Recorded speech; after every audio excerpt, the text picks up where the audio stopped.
Je m'appelle Thiago Acli, je travaille au Centre mondial d'innovation du groupe Roulier. Je travaille dans le secteur R&D en nutrition végétale, au pôle carbone et fertilité des sols. J'ai grandi au Brésil, j'ai connu l'agriculture depuis tout petit. J'ai fait d'abord des études dans un BTS en agronomie et production végétale. Ensuite, j'ai confirmé mon envie de travailler dans l'agronomie en faisant une licence. Et ensuite, j'ai postulé pour venir au groupe Roulier.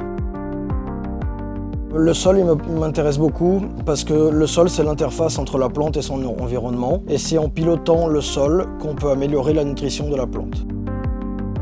Le travail dans les serres, il est très varié. On commence tous les essais un peu de la même façon. On commence par la préparation des sols. Ensuite, on fait le séchage et le tamisage des sols. Ensuite, on fait la préparation des pots. Toute la partie liée à la plante, donc le semis, le repiquage, la fertilisation selon les différentes modalités. Ensuite, on fait le suivi. On fait des mesures non destructives, donc in vivo, où à l'aide de différents appareils, on mesure la nutrition de la plante et son fonctionnement global. Donc, ce que j'apprécie le plus dans mon travail, c'est la diversité de sujets étudiés. Et aussi, c'est la partie qui est très variée, où on fait des activités très différentes selon les différents projets, selon les différents besoins qu'on a. Pour toute la partie de protocole et de choix des modalités, je travaille en équipe au sein du pôle carbone et fertilité des sols. Pour la partie suivi plus quotidienne, les arrosages, les mesures in vivo, je travaille plutôt seul, mais on peut s'entraider avec les techniciens selon les pics d'activité et selon les expertises qu'on a besoin dans les différents essais.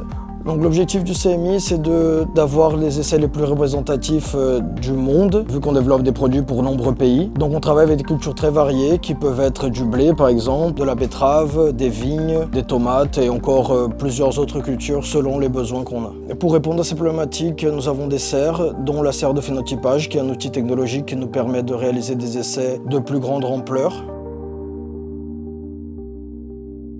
Donc le rhizotube, c'est un type de pot un peu différent. Donc en faisant des observations, nous pouvons vérifier le développement racinaire de la plante et où nous pouvons voir à chaque jour la différence de longueur des racines. S'il est plus en profondeur, s'il est plus en largeur et grosso modo le développement racinaire de la plante dans un tout. Pour comprendre la fertilité du sol, nous regardons 3 paramètres différents. Les paramètres physiques, donc les agrégats et la rétention en eau du sol. Les paramètres chimiques, donc la disponibilité en micronutriments. Et ensuite les paramètres biologiques, donc le nombre de micro-organismes présents dans le sol. Nos résultats en serre, ils seront consolidés 3 livrables. Les brevets pour protéger nos inventions, les preuves de performance agronomique et environnementale, et ensuite les publications qui permettent de montrer le sérieux de notre entreprise et des résultats qu'on livre. Nous adaptons nos essais aux problématiques locales des agriculteurs grâce aux échanges entre nos commerciaux et ces derniers, ce qui nous permet de créer des solutions adaptées à chaque agriculteur.